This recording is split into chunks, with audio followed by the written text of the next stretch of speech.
Good morning, welcome to 95 news. ప్రతి క్షణం ప్రజాక్షేమం కోసం. ముందుగా పేపర్ వార్త కార్యక్రమానికి స్వాగతం.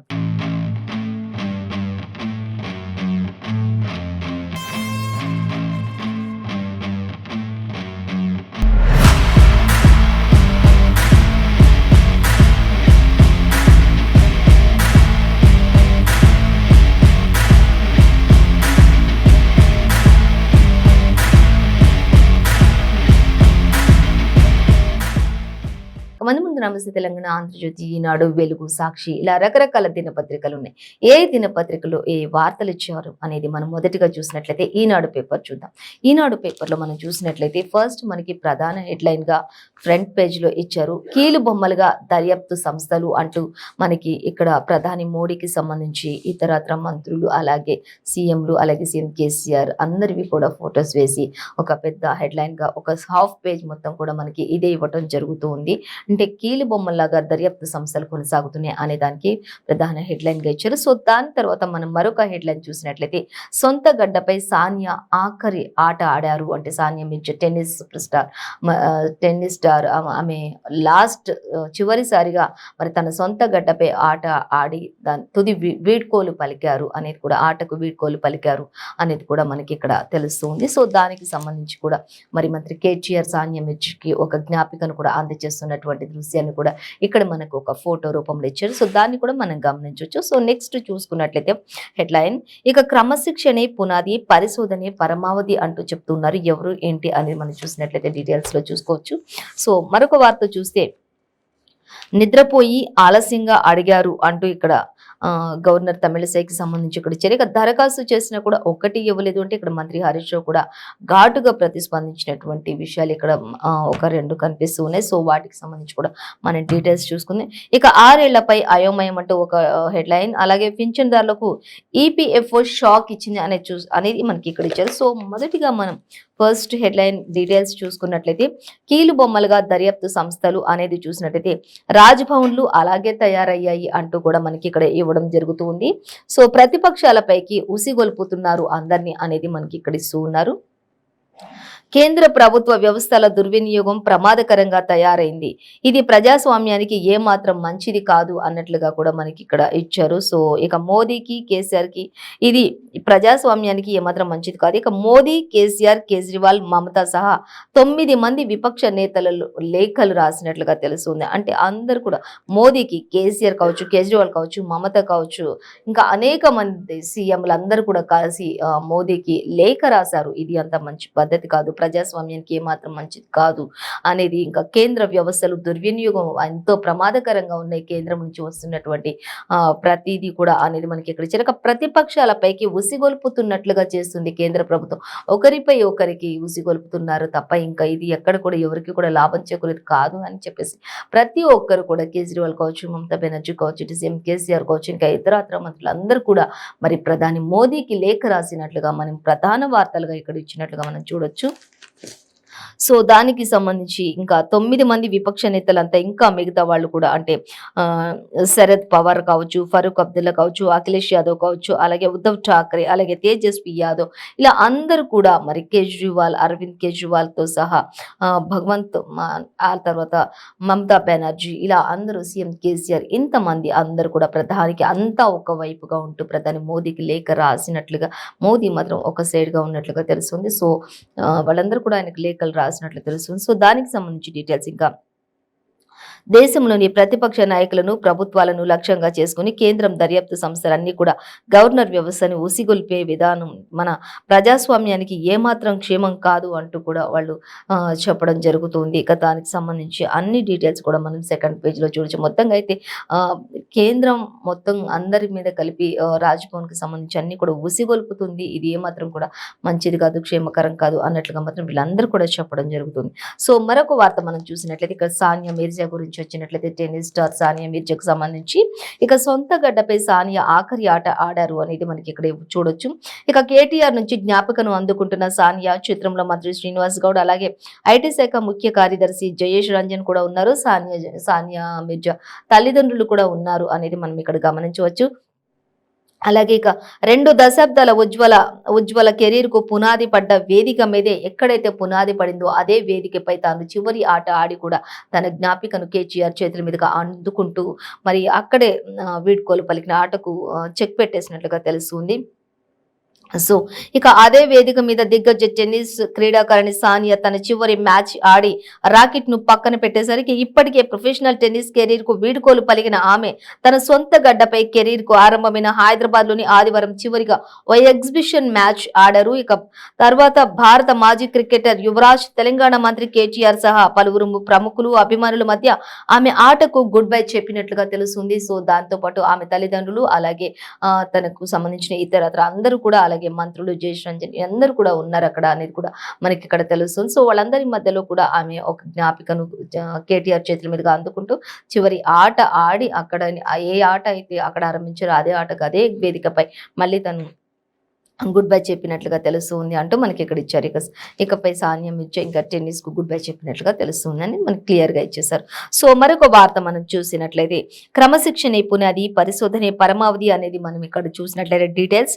ఇక 3.5 దశాబ్దాల కిందట తెలుగునాట మొగ్గ తొడిగినటువంటి నేత్ర వైద్య సంస్థ అంచెలంచెలుగా విస్తరించింది అంటూ ప్రపంచ స్థాయిలో ఓ సంస్థ ఇచ్చిన ర్యాంకింగ్ లో 7వ స్థానంలో నిలిచింది. అదే ఎల్బి ప్రసాద్ కంటి ఆసుపత్రి అనేది కూడా మనకి ఇక్కడ ఇచ్చారు.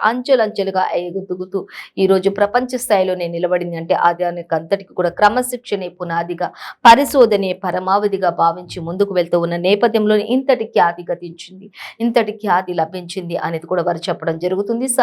దానికి సంబంధించినటువంటి డీటెయిల్స్ అని కూడా 13th పేజ్ లో మనం పూర్తి వివరాలు చూడొచ్చు. ఇక దానికి సంబంధించిన ప్రతి ఒక్కరు అక్కడ ఏమేమి జరుగుతున్నాయి ఏంటి అంటూ డాక్టర్ జీవన్ గారు అనేక ఆలోచనలతోటి షేర్ చేసుకున్నటువంటి విశేషాలన్నీ కూడా మనం 13th పేజ్ లో చూడొచ్చు. మొత్తంగా అయితే క్రమశిక్షణ వల్ల మరి మంచి పరిశోధన పరమావధి వల్లనే ఈరోజు ఒక మంచి స్థాయిలో నిలబడ్డాం అనేది కూడా వారు చెప్పడం జరుగుతుంది. సో మరొక వార్త మనం చూసినట్లయితే నిద్రపోయి ఆలస్యంగా అడిగారు అనేది ఇక్కడ ఇచ్చారు. గవర్నర్ కి సంబంధించి వైద్య కళాశాలల విషయంలో ప్రభుత్వంపై గవర్నర్ వ్యాఖ్య చేశారు ఈ విధంగా అంటూ ఇచ్చారు. అలాగే దానికి ధీటుగా ఘాటుగా ప్రతిస్పందించిన మంత్రి హరీష్ రావు అనేది ఇచ్చారు.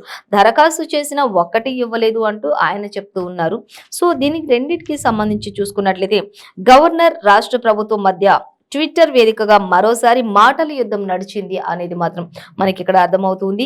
ఇక రాష్ట్రానికి వైద్య కళాశాలల అంశంపై గవర్నర్ తమిళిసై వైద్య ఆరోగ్య శాఖ మంత్రి టి హరీష్ రావుల మధ్య ఇరువురు మధ్య కూడా విమర్శలు గుప్పించాయి, ప్రతి విమర్శలు సాగాయి అనేది మనకి ఇక్కడ ఇవ్వడం జరుగుతుంది. సో ఇంకా వీళ్ళిద్దరి మధ్య అటు గవర్నర్ చూస్తే నిద్రపోయి ఆలస్యంగా అడిగారు మీరు అన్నట్లుగా ఆవిడ చెప్తున్నారు. దరఖాస్తు చేసినా కూడా ఒక్కటి ఇవ్వలేదంటూ ఈయన చెప్తున్నారు. సో ఘాటుగానే ప్రతిస్పందించిన మంత్రి హరీష్ రావు. అలాగే గవర్నర్ మాత్రం వైద్య కళాశాలల విషయంలో ప్రభుత్వంపై గవర్నర్ అనేక వ్యాఖ్యలు చేశారంటే ఇటు గవర్నర్ గురించి ఇవ్వడం మనకి ఈనాడులో కనిపిస్తుంది. సో దాన్ని గమనించవచ్చు.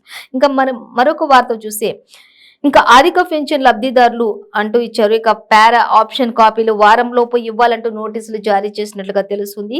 అలాగే లేకుంటే అధికంగా చెల్లించిన మొత్తం వసూలు చేస్తామని కూడా వెల్లడించారు. అంటే పింఛన్దారులకు ఈపీఎఫ్ఓ షాక్ ఇచ్చింది అనేది మనం గమనించవచ్చు ఇక్కడ. అలాగే మరొక వార్త చూసినట్లయితే ఇక దేశవ్యాప్తంగా 70 ఏళ్లకు పైబడిన వాళ్ళందరికీ కూడా పింఛన్దారులందరికీ కూడా ఉద్యోగులకు భవిష్య నిధి సంస్థ ద్వారా ఒక షాక్ అనే చెప్పుకోవచ్చు ఇది అనేది కూడా మనం గమనించవచ్చు. సో దానికి సంబంధించిన డీటెయిల్స్ అన్ని కూడా పేపర్ 2nd పేజ్ లో చూడొచ్చు. మొత్తంగా అయితే అధిక పెన్షన్ లబ్ధిదారులు లేదా పారా వాళ్ళు ఆప్షన్ కాపీలు వారంలోపు ఇవ్వాలి, ఇవ్వకపోతే నోటీసులు జారీ చేసి మొత్తం కూడా ఇంతకు ముందు ఏవైతే ఇచ్చామో అవి కూడా వసూలు చేసే వరకు కూడా వెళ్ళొచ్చు అనేది ఇది ఒక షాక్ గానే ఉండిపోయారు వాళ్ళంతా అనేది మాత్రం మనకి ఇక్కడ క్లియర్ గా ఇచ్చారు. 70 years పైబడిన వాళ్ళందరికీ సంబంధించిన డీటెయిల్స్ ఇవి అనేది మనకి ఇక్కడ ఇచ్చారు. సో మరొక వార్త మనం చూస్తే 6 ఏళ్లపై అయోమయం అంటూ ఇచ్చారు. 1వ తరగతిలో ప్రవేశాలని వయసు అర్హతపై కేంద్రం నిర్దేశించింది అంటూ ఇచ్చారు.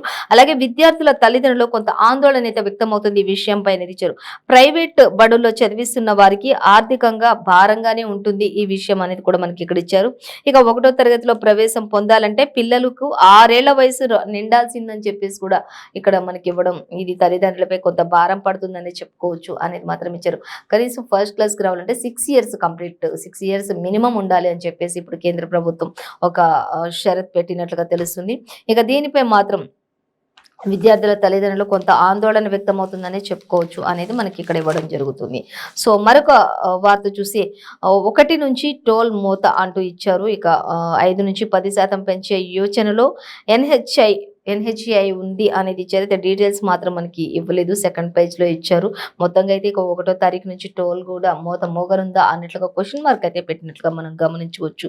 సో, మరొక వార్త మనం చూద్దాం. ఇక ప్రీతి కుటుంబానికి న్యాయం జరిగే వరకు పోరాటం చేస్తామంటూ ఇక్కడ మరి శాంతి భద్రతల పరిరక్షణలో సీఎం వైఫల్యం నేడు నిరసన దీక్ష బండి సంజయ్ అంటూ ఇచ్చారు. ఇక ఒక్కరోజు దీక్ష మహిళల పట్ల జరుగుతున్నటువంటి అన్యాయాలకు అక్రమాలకు మరి చెక్ పెట్టేందుకే బండి సంజయ్ కూడా ఒకరోజు దీక్ష చేపట్టారు. రాజ్భవన్ దగ్గర నుంచి అది స్టార్ట్ చేస్తున్నారు అనేది కూడా మనం ఆల్రెడీ తెలిసిన విషయం ఇది. అయితే ఇప్పుడు ఈ రోజు ఆయన ప్రీతి కుటుంబానికి న్యాయం జరగాలి, అలాగే ఇంకా ఎంతో మంది అమాయకులైనటువంటి మహిళలకు జరిగినటువంటి అన్యాయాలకు ఖచ్చితంగా న్యాయం జరిగే వరకు ఈ దీక్ష కొనసాగుతుంది అంటూ ఆయన బండి సంజయ్ అనేక మంది మంత్రులతో ఇతరులతో అందరితో కూడా దీక్ష చేపట్టినట్లుగా మనకి తెలుస్తుంది. సో, దీనికి సంబంధించి మన డీటెయిల్స్ ఇంకా పూర్తిగా 11th పేజీలో చూడొచ్చు. మొత్తంగా అయితే మహిళలను ఉద్దేశించి ఆయన మహిళలకు జరుగుతున్న అన్యాయాల గురించి అయితే ఆయన ఒక్కరోజు దీక్ష చేపట్టబోతున్నారు అనేది మనకి క్లియర్ గా అర్థమవుతుంది. సో, మరొక వార్తాపత్రిక మనం చూసినట్లయితే వెలుగు చూద్దాం. వెలుగు పత్రికలో మనం చూసినట్టయితే మనకి ప్రధాన హెడ్లైన్ గా ఇక సానియాకు ఫేర్వెల్ అంటూ ఇచ్చారు. అంటే ఇంకా ఇక తన ఆటకు వీడ్కోలు పలికారు, గుడ్ బై చెప్పేశారు. తను టెన్నిస్ స్టార్ అనే సానియా మిర్జా అనేది మనకి ఇక్కడ క్లియర్ గా ఇచ్చారు. ఇక ఎల్బీ స్టేడియంలో టెన్నిస్ కాంప్లెక్స్ లో ఎగ్జిబిషన్ మ్యాచ్ చివరిగా ఆడారు. ఏ సొంత గడ్డపై అయితే ఫస్ట్ ఆట మొదలు పెట్టారో అదే ప్లేస్ లో మళ్ళీ చివరి ఆట ఆడారు. అదే స్టేజ్ పైన మళ్ళీ తను ఒక జ్ఞాపికను కూడా మంత్రి కేటీఆర్ చేతుల మీదుగా అందుకోవటం జరిగింది. అలాగే వారి తల్లిదండ్రులు, కుటుంబ సభ్యులు అందరి సమక్షంలో అనేది కూడా మనకి ఇక్కడ ఇచ్చారు. సో, దానిని మనం గమనించవచ్చు. సో, అలాగే మనకి వెలుగులో కూడా సేమ్ యాజ్ ఇట్ ఈస్ గా ఇచ్చారు, ఈనాడులో కూడా అలాగే ఇచ్చారు. సో, మరి మరొకటి చూసే ప్రీతిది ఆత్మహత్య కాదు, ముమ్మాటికి హత్య అంటూ బండి సంజయ్ ప్రీతి కుటుంబ సభ్యులను పరామర్శిస్తూ వారి కుటుంబ సభ్యుల దగ్గరికి వెళ్ళి ఆయన వారిని ఓదారుస్తూ మాట్లాడుతున్నటువంటి మాట మనకి అన్ని కూడా మనం ఇక్కడ గమనించవచ్చు. ఖచ్చితంగా ప్రీతిది హత్యే కానీ ఆత్మహత్య కాదు అనేది కూడా ఆయన చెప్తూ ఉన్నారు బండి సంజయ్. అలాగే ఇక ఎంజీఎంలోనే ప్రీతి చనిపోయింది అంటూ కూడా నిమ్స్ లో దొంగ ట్రీట్మెంట్ చేసిండ్రు అంటూ కూడా ఆయన చెప్పడం జరుగుతుంది. ఎంజీఎంలో ఉన్నప్పుడే ప్రీతి చనిపోయింది, కానీ నిమ్స్ లోకి తీసుకొచ్చి తనకి ట్రీట్మెంట్ ఇచ్చినట్లు అంతా కూడా నటించారు అంటూ కూడా ఇక్కడ దొంగ ట్రీట్మెంట్ ఇచ్చారు అన్నట్లుగా మాత్రం మనకి ఇక్కడ ఇవ్వడం మనకి బండి సంజయ్ వ్యాఖ్యలు చేస్తున్నట్లుగా తెలుస్తుంది. ఇక కేసీఆర్ సిట్టింగ్ లో జడ్జితో విచారణకు భయం ఎందుకు అసలు అంటూ బండి సంజయ్ క్వశ్చన్ చేస్తున్నారు. అసలు కేసీఆర్ సిట్టింగ్ లో మరి జడ్జిలతో సమావేశం అన్నా కూడా విచారణ అన్నా కూడా అసలు భయం ఎందుకు భయపడుతున్నారు అన్నట్లుగా బండి సంజయ్ వ్యాఖ్యానిస్తున్నట్లుగా మనం ఇక్కడ చూడొచ్చు. అలాగే మరొకటి చూసినట్లయితే డెడ్ బాడీని ఎత్తుకెళ్లే నీచానికి సర్కార్ దిగజారిందని చెప్పేసి కూడా ఇప్పుడు ప్రెసెంట్ ఉన్న సిచ్యువేషన్స్ లో ఇప్పుడున్న రాష్ట్ర ప్రభుత్వం ఒక డెడ్ బాడీని తీసుకెళ్లి కూడా దొంగ ట్రీట్మెంట్ ఇస్తున్నటువంటి పరిస్థితికి దిగజారిపోయిన రాష్ట్ర ప్రభుత్వం పరిపాలన కొనసాగిస్తుంది. ఇది ఎంతో సిగ్గుచేటు అన్నట్లుగా బండి సంజయ్ వ్యాఖ్యానిస్తున్నట్లుగా మనకి ఇక్కడ వెలుగులో ఇచ్చారు. సో, దాన్ని మనం గమనించవచ్చు. అలాగే ప్రీతికి నివాళిగా వరంగల్లోని కొవ్వొత్తుల ర్యాలీ నిర్వహించారు. అలాగే జనగామ జిల్లా గిర్నితండాలో కూడా ప్రీతి కుటుంబానికి బీజేపీ స్టేట్ చీఫ్ పరామర్శించినట్లుగా తెలుస్తుంది. బండి సంజయ్ కూడా అక్కడ పరామర్శించినట్లుగా తెలుస్తుంది. ఇక మెడికో ప్రీతిది ఆత్మహత్య కాదు, ఖచ్చితంగా ముమ్మాటికి హత్య చేశారు, హత్య జరిగింది అని కూడా ఆయన ఎంతో చెప్తున్నట్లుగా మనకి ఇక్కడ ఇచ్చారు. సో, మరొక వార్త మనం చూసినట్లయితే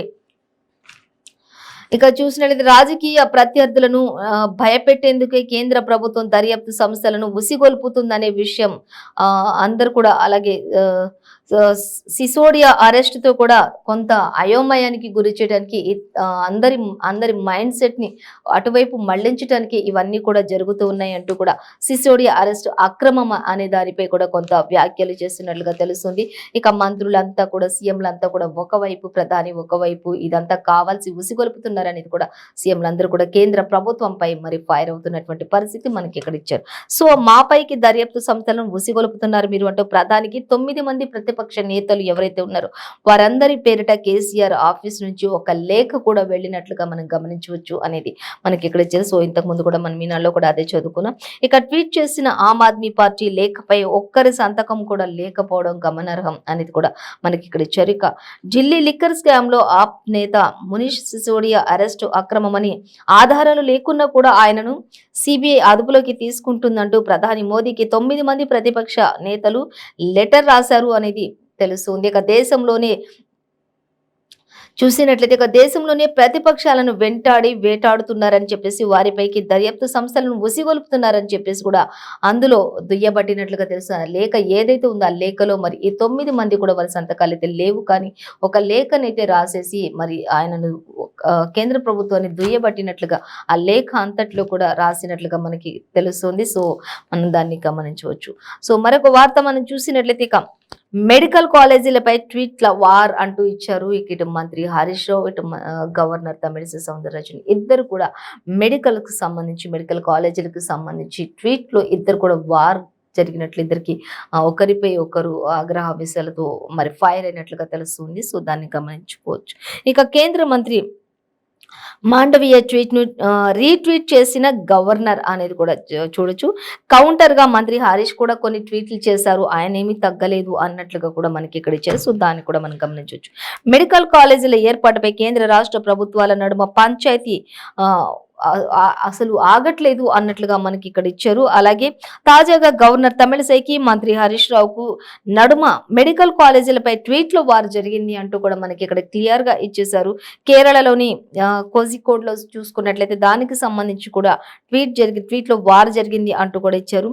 ఇంకా అలాగే కొన్ని మెడికల్ కాలేజీలు నిర్మించినప్పటికీ కూడా కాలేజీల బిల్డింగ్ ఓపెనింగ్ సందర్భంగా కేంద్ర ఆరోగ్య శాఖ మంత్రి మన్సుల్ మాండవీయ కూడా ఒక ట్వీట్ ఆధారంగా అందరినీ కూడా దాని గవర్నర్ కి కూడా ట్వీట్ చేశారు. ఆ ట్వీట్లు అన్నిటికీ రీట్వీట్ కూడా మంత్రి హరీష్ ఇచ్చినట్లు తెలుస్తుంది. ఇక్కడ చూసేనేమో ఇటు గవర్నర్ కూడా మొత్తం ట్వీట్లోని ఈ వారంతా నడిచింది వీళ్ళందరికీ మధ్యలో అనేది తెలిసింది. ఎవరు కూడా ముఖాముఖిగా అయితే ఎవరు కూడా ఎదురుపడి తారసపడింది అయితే లేదు, కానీ అందరు కూడా ట్విట్టర్ వార్గా దీనిని పేర్కొనవచ్చు అనేది మనకి ఇక్కడ ఇచ్చారు.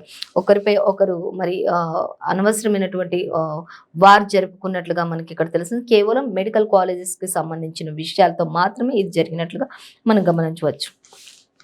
సో ఇక ఏటా 100 కోట్లు ఏమైనాయి అనేది ఇక్కడ ఒక క్వశ్చన్ మార్క్ పెట్టారు. సో దానికి సంబంధించి డీటెయిల్స్ మనం చూసినట్లయితే వేములవాడలోని కొమరవెల్లిలో మొక్కు చెల్లించుకుంటున్నటువంటి రేవంత్ పక్కన ఉన్నటువంటి పొన్న ప్రభాకర్ అలాగే శ్రీనివాస్ ఇలా చాలా మంది ఇతరత్ర మంత్రులు ఉన్నారు. ఏటా చూసుకున్నట్లయితే 100 కోట్లు వచ్చిన 100 కోట్లు ఏమైనాయి, వేములవాడ అభివృద్ధిపై కేసీఆర్ మాట తప్పిండు అంటూ రేవంత్ రెడ్డి ఆయనపై విరుచుకుపడుతున్నటువంటి పరిస్థితి ఇక్కడ ఇచ్చారు. వేములవాడకు సంబంధించి మరి ఎన్నో అభివృద్ధి పనులు చేపిస్తారన్నారు. ఏటా 100 కోట్లు కేటాయించారు దానికి సంబంధించి, కానీ అవన్నీ కూడా ఏమని అంటూ క్వశ్చన్ చేస్తున్నటువంటి పరిస్థితి. ఇంకా అలాగే తెలంగాణ వచ్చిన తర్వాత కూడా రాజన్న గుడిపై వివక్ష చూపిస్తున్నారు.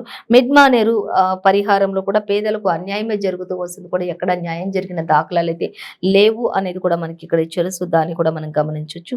అలాగే ఇంకా చూసినట్లయితే వేములవాడ ఎమ్మెల్యేను కలవాలంటే జర్మనీ పోవాల్సిన కర్మ పట్టింది, మనం ఇచ్చిన అధికారాన్ని మనమే గుంజుకోవాలని చెప్పేసి కూడా ఆయన పిలుపునిస్తారు. ఎందుకంటే వేములవాడ ఎమ్మెల్యేని అందరూ ఓట్లు వేసి గెలిపిస్తే ఆయన ఎప్పుడు చూసినా జర్మనీ, బ్రిటన్ ఇలా దేశ విదేశాలు తిరుగుతూ ఉంటారు. కాబట్టి ఆయన ఒకవేళ కలవాలి, ప్రజలు ఏదైనా చెప్పాలి, అక్కడ ఏదైనా న్యాయం జరగాలి, మంచి పని జరగాలంటే ఆయన జర్మనీ వెళ్ళి కలవాల్సిన పరిస్థితి వస్తుంది. మనం కట్టబెట్టిన పదవిని మనమే తిరిగి తీసుకోవాలి అన్నట్లుగా రేవంత్ హితవు పలికి అక్కడ చెప్పినట్లుగా మనం గమనించవచ్చు. అలాగే మరొక వార్త చూసే ఇక చిన్న పరిశ్రమలకు సబ్సిడీల బాకీ 3,580 కోట్లు అంటూ మనకి ఇక్కడ ఇచ్చారు. ఏండ్లకేండ్లుగా చెల్లించని రాష్ట్ర సర్కార్ పరిశ్రమలు నడపలేక నిర్వాహకుల తిప్పలి పడుతున్నటువంటి దుస్థితి కనిపిస్తుంది ప్రస్తుతానికి ఉన్న రాష్ట్ర ప్రభుత్వం అంటూ ఇచ్చారు. ఎస్సీ ఎస్టీలకు 2020 నుంచి ఇతరులకు 2016 నుంచి పైసా కూడా ఇవ్వలేదు చిన్న పరిశ్రమలకు సంబంధించిన సబ్సిడీలకు అంటూ ఇచ్చారు. ఇంకా అలాగే అడ్మిషన్ ఒక చోట చదువు ఇంకో చోట అంటూ మరొక వార్త మనకి ఇక్కడ సంచలనంగా కనిపిస్తుంది. శ్రీ చైతన్య నారాయణ ఇతర కార్పొరేట్ కాలేజీలో ఏటా జరిగే దందా ఇదే అంటూ కూడా మనకి కాలేజెస్ కి స్కూల్స్ కి సంబంధించి ఇచ్చారు. ఇంకా అయ్యప్ప సొసైటీలో ఒక్క కాలేజీకి కూడా గుర్తింపు లేదు, అయినా కూడా యథేచ్ఛగా క్లాసులు జరుగుతూ ఉన్నాయి. హాల్ టికెట్ వచ్చేదాకా ఏ కాలేజీ స్టూడెంట్లకే తెలుస్తుంది అనేది అసలు స్టూడెంట్లకి ఏం ఎగ్జామ్ కి టైం అయిపోతున్నా కూడా హాల్ టికెట్ వచ్చేంత వరకు కూడా ఎక్కడ ఎగ్జామ్ ఉందనేది కూడా వాళ్ళకి అవగాహన కూడా లేకుండా పోతుంది అనేది మనకి ఇక్కడ ఇచ్చారు. అలాగే ఇంకా పట్టించుకొని ఇంటర్మీడియట్ బోర్డు ప్రభుత్వం అంటే జరిగిన నార్సింగ్ లో సూసైడ్ చేసుకున్న సాత్విక్ అడ్మిషన్ ను వేరే కాలేజీలోనే వేశారు. దానికి సంబంధించి కూడా కొంత సూసైడ్ నోట్లు రాసినట్లుగా కూడా మనకి ఇక్కడ ఇచ్చారు. అయితే డీటెయిల్స్ మొత్తం కూడా మనం 5th పేజ్ లో చూడొచ్చు. అయితే అడ్మిషన్ ఇచ్చిన చోటని మాత్రం చదువు ఇంకో చోట ఇస్తున్నారు అనేది, ఇంకోటి ఎగ్జామ్స్ రాయాలంటే కూడా పిల్లలకి హాల్ టికెట్ వచ్చేంత వరకు కూడా అసలు ఎక్కడ ఎగ్జామ్ సెంటర్ ఉంటుంది అనేది కూడా తెలియనటువంటి దుస్థితి పరిస్థితిలో ఇంటర్ బోర్డు ఉంది అనే పరిస్థితి మనకి ఇక్కడ ఇవ్వడం జరుగుతుంది. సో మరొక వార్తాపత్రిక మనం చూసినట్లయితే ఆంధ్రజ్యోతి చూద్దాం. ఆంధ్రజ్యోతి చూసినట్లయితే ఆంధ్రజ్యోతిలో కూడా మనకి ప్రధానంగా అంటే సానియా మీర్జా సానియా శకాంతం అంటూ ఇచ్చారు. సో తను ఇంకా తన ఆటకి వీడ్కోలు పలికినట్లుగా ప్రతి పేజ్ లో కూడా మనకి ప్రధాన హెడ్లైన్ ఇచ్చారు. అలాగే 1 నుంచి టోల్ కూడా బాధుడు అంటూ ఇచ్చారు. అంటే 5-10% పెరగనున్న రుసుములు టోల్ ప్లాజాల దగ్గర అనేది కూడా ఇచ్చారు. ఇక దగ్గరలోనే వారికి ఇచ్చే పాస్లు కూడా ప్రియమే అనేది కూడా మనకి ఇక్కడ ఇచ్చారు. ఇక గోహంతకులు నరకానికి వెళ్తారు అంటూ మనకి ఇక్కడ ఇచ్చారు. అవును, రక్షిత జాతీయ జంతువుగా ఆవును ప్రకటించాలి. ఆవును రక్షిత జాతీయ జంతువుగా ప్రకటించాలి. గోహంతకులు ఎవరైనా ఉంటే వాళ్ళు నరకానికి పోతారు అనేది కూడా గోవుకి సంబంధించి. ఇక అలహాబాద్ హైకోర్టు ముస్లిం జడ్జి వ్యాఖ్యలు ఇవి అనేది కూడా మనం కొంత గమనించవచ్చు. అలాగే గోవధను నిషేధించడానికి కేంద్రానికి సూచన ఇచ్చినట్లుగా తెలుస్తుంది అంటూ ఇచ్చారు. గోవధ అనేది చాలా బాధాకరం, దానిని నిషేధించాలి అంటూ కూడా కొన్ని తీర్పులు వెలువరించాయి. అలాగే కేంద్రానికి గోవధను నిషేధించాలని కూడా ఒక సూచన కూడా జారీ చేసినట్లు తెలుస్తుంది. ఖచ్చితంగా ఆవును రక్షిత జాతీయ జంతువుగా ప్రకటించాలి అనేది కూడా ఒక విన్నపంగా మనం చూడొచ్చు. సో దానికి సంబంధించిన డీటెయిల్స్ మరిన్ని కూడా మనం చూడొచ్చు సెకండ్ పేజీలో అనేది ఇచ్చారు. ఇక సానియా విషయానికి వచ్చినట్లయితే సొంత ఇలాఖాలో మ్యాచ్ తో కెరీర్ కు ఘన వీడ్కోలు పలికిన సానియా మీర్జా టెన్నిస్ స్టార్ అంటూ మనకి ఇక్కడ ఇచ్చారు. ఇక భావోద్వేగంతో కన్నీటి పర్యంతమైన టెన్నిస్ దిగ్గజం అంటూ కూడా తెలుస్తూ ఉంది. ఇంకా మరింత మంది సానియాలను తయారు చేస్తారని ప్రకటించారు సానియా మీర్జా అనేది కూడా మనం ఇక్కడ చూడొచ్చు. ఇక భారత టెన్నిస్ లో ఓ అద్వితీయ శకం ముగిసింది అంటూ దేశంలో మహిళా టెన్నిస్ కు పర్యాయ పదంగా నిలిచిన హైదరాబాదీ ఊహ కూడా రాని గ్రాండ్ స్లామ్ ఘనతను సొంతం చేసుకున్నటువంటి ప్రతిభాశాలి సానియా మీర్జా అంటూ కూడా తెలుస్తుంది. ఇక ఎంతో మంది టెన్నిస్ స్టార్లు కన్నీటి పర్యంతం అయ్యారు తన వీడ్కోలు సందర్భంగా అంటూ కూడా ఇచ్చారు. ఇంకా అలాగే 6 ఏళ్లకే రాకెట్ పట్టి అలాగే అదే లోకంగా పెరిగింది. ఆపై దిగ్గజంగా ఎదిగింది. ఆత్మవిశ్వాసంతో ప్రతి దశలోనూ సవాళ్లను సమర్థవంతంగా దాటుకుంటూ ముందుకు సాగినటువంటి దిశాలి సానియా మీర్జా అంటూ తనకు సంబంధించి అనేక అవార్డ్స్ ఏమున్నాయి ఏంటి అనే దానిపై కూడా మొత్తం తనకు సంబంధించిన డీటెయిల్స్ అన్ని కూడా మనకి ఇక్కడ ఇచ్చినట్లుగా మనం గమనించవచ్చు. సో మొత్తంగా అయితే తన సుదీర్ఘ ప్రయాణంలో ఎదురైనటువంటి ఒడిదుడుకులన్నిటినీ కూడా అందిన ప్రోత్సాహంతోనే తను అన్ని దాటుకుంటూ ముందుకు వెళ్ళింది అనేది కూడా మనం గమనించవచ్చు. సాధించిన ఘనతలన్నీ కూడా తలుచుకుని భావోద్వేగంతో బై చెప్పిన సానియా మీర్జా అంటూ కూడా మనకి ఇక్కడ ఇచ్చారు. సో గమనించవచ్చు. ఇంకా మరొక వార్త మనం చూసినట్లయితే ఇదేం నిరంకుశత్వం అంటూ క్వశ్చన్ మార్క్ పెట్టారు. ఇక్కడ ప్రధాని మోదీ ఇంకా ఇక్కడ సీఎంలు అందరూ కూడా ఆయనకి లేఖ రాసినట్లుగా తెలుస్తుంది అనేది మనకి ఇక్కడ ఇచ్చారు. ఇక దర్యాప్తు సంస్థలను ఉసిగొల్పుతున్నారు, అధికారాన్ని దుర్వినియోగం చేస్తున్నారు అంటూ గవర్నర్ల ద్వారా సమైక్య స్ఫూర్తికి తూట్లు పొడుస్తున్నారు. భారతదేశ ప్రజాస్వామిక పాలన నుంచి అలాగే పాలన నుంచి నిరంకుశ పాలన వైపు మళ్ళినట్లుంది మాకు అన్నట్లుగా ఒక లేఖలో పేర్కొన్నట్లుగా ఇచ్చారు. ఆప్ నేత సిసోడియా అరెస్టు నేపథ్యంలో మోదీకి కేసీఆర్, మమతా, కేజ్రీవాల్, అఖిలేష్ సహా ఇంకా 9 మంది పార్టీ నేతలంతా కూడా లేఖ రాసినట్లుగా తెలుస్తుంది. ఆ లేఖలో అనేక విషయాలను పొందుపరిచినట్లుగా కూడా మనకి ఇక్కడ ఇవ్వడం జరుగుతుంది. సో దీనికి సంబంధించి ఇంకా డీటెయిల్స్ చూడొచ్చు. అఖిలేష్ సహా 8 మంది పార్టీ నేతలంతా రాశారు. ఇక కాంగ్రెస్, డిఎంకే, జేడీఏ దూరంగా ఉంటూ అదానీ వ్యవహారంపై పరోక్ష ప్రస్తావన తీసుకొస్తూ ఉన్నారు అనేది కూడా మనకి ఇక్కడ ఇచ్చారు. అలాగే మేము దేశ పురోగతి కోసం కృషి చేస్తున్నామంటే అవినీతిపై పరస్పరం కాపాడుకోవడానికి విపక్షాలన్నీ కూడా ప్రయత్నం చేస్తున్నాయి అంటూ కూడా ఇంకా మనకి ఇక్కడ చెప్తూ ఉన్నారు. ఇక బీజేపీకి సంబంధించి కూడా అలాగే మొత్తంగా అయితే వీళ్ళందరూ కూడా ఒక లేఖ రాశారు. లేఖర్లు మాత్రం ప్రధాని మోడీకి అనేక విషయాల గురించి ఆయనకు ప్రస్తావించినట్లుగా లేఖలో పేర్కొన్నట్లుగా తెలుస్తుంది. సో మరొక వార్త మనం చూద్దాం. ఇక ఇతనితో కలిసి వచ్చారంటే జగన్, విజయసాయితో అమిత్ షా మాట్లాడుతూ ఉన్నట్లుగా జగన్, విజయసాయితో అమిత్ షా ఇద్దరితో కూడా అక్కడ అమిత్ షా మరి వాళ్ళందరితోటి కలిసి ఇతనితో కలిసి వచ్చారేంటి అనేది ఒక క్వశ్చన్ మార్క్ గా పెట్టారు. జగన్ ఉన్నారు, విజయసాయితో పాటు అమిత్ షా ఉన్నారు. అక్కడ అందరు కూడా వెంచర్ మిస్టరీకి సంబంధించి ఏపీ టోమ్ లోగుట్టు G2 కేర్ అంటూ కూడా మనకి ఇక్కడ ఇవ్వటం జరుగుతుంది. సో దానికి సంబంధించి డీటెయిల్స్ చూస్తే చైర్మన్, CEO, డైరెక్టర్ రియల్ అనుభవం శూన్యం, అంతా సాధారణ వ్యక్తులు, డొల్ల కంపెనీలో జాబులు అయినా కూడా దక్షిణాదిలోని అతి భారీ వెంచర్ నిర్మాణం చేపట్టారు. చేపట్టబోతున్నారు అంటూ కూడా మనకి ఇక్కడ ఇచ్చారు. అయితే అమిత్ షా, ఏపీ సీఎం జగన్మోహన్ రెడ్డి, అలాగే విజయసాయి రెడ్డి, ఇంకా ఇతరత్ర మంత్రులందరూ కూడా ఆయనతో పాటు వాళ్ళందరూ కూడా కలిసి ఒకటే దగ్గర ఉంటూ మాటామంతి జరిపినటువంటి పరిస్థితిని మనకి ఇక్కడ వివరిస్తూ ఉన్నారు. సో వీళ్ళందరూ ఏం చర్చించారు, దేని గురించి ఏంటి అనే దానిపై పూర్తి డీటెయిల్స్ కూడా మనం చూడొచ్చు. 7th పేజీలో ఆ 13th పేజీలో చూడొచ్చు అంటూ మనకి ఇక్కడ ఇవ్వడం జరుగుతుంది. సో మనం దానిని గమనించవచ్చు. మరొక వార్త మనం చూస్తే ఆ మీ నాన్నను చంపేస్తారు అంటూ మనకి ఇక్కడ ఒక వార్త సంచలనంగా కనిపిస్తుంది. చూద్దాం. 100 మంది కార్లలో తిరుగుతున్నారు. అలాగే 100 మంది కార్లలో తిరుగుతున్నారు. అలాగే వారం కంటే ఉండరు అంటూ కూడా నిన్ను కూడా చంపుతారు అంటూ నీ ఆసుపత్రిని కూల్చేస్తారంటూ కాంగ్రెస్ నేత చెరుకు సుధాకర్ తనయుడు సుహాస్ కు ఎంపీ కోమటిరెడ్డి బెదిరింపులు అంటూ ఇచ్చారు. ఫోన్ కాల్స్ కూడా చేస్తూ ఉన్నారు అంటూ కూడా అన్ని రకాలుగా బెదిరిస్తూ ఉన్నారు. ఇంకా అందరినీ కూడా చంపేస్తారు అనేటట్లుగా మనకి ఇక్కడ డైరెక్ట్ అంటే మీ నాన్నను కూడా చంపేస్తారు, నిన్ను కూడా చంపేస్తారు, మీ హాస్పిటల్ని కూల్చేస్తారు, ఇలా రకరకాల వ్యాఖ్యలు చేస్తున్నటువంటి విషయాలు అయితే మనకి హెడ్లైన్స్ గా ఇచ్చారు. సో దీనికి సంబంధించిన మరిన్ని డీటెయిల్స్ మాత్రం 10th పేజీలో చూడొచ్చు అనేది మనకి ఇక్కడ ఇచ్చారు. మొత్తంగా అయితే డీటెయిల్స్ 10th పేజీలో చూడొచ్చు. అలాగే మరొక వార్త మనం చూస్తే మహిళా కానిస్టేబుల్ అనుమానాస్పద స్థితిలో మృతి చెందింది అనేది మనకి ఇక్కడ ఆంధ్రజ్యోతిలో ఇచ్చారు. సో దానికి సంబంధించి డీటెయిల్స్ చూసి ఇక భర్త కొట్టి చంపాడు అంటూ తండ్రి వరకట్న హత్య కేసుకు సంబంధించింది ఇది అనేది కూడా తెలుస్తుంది.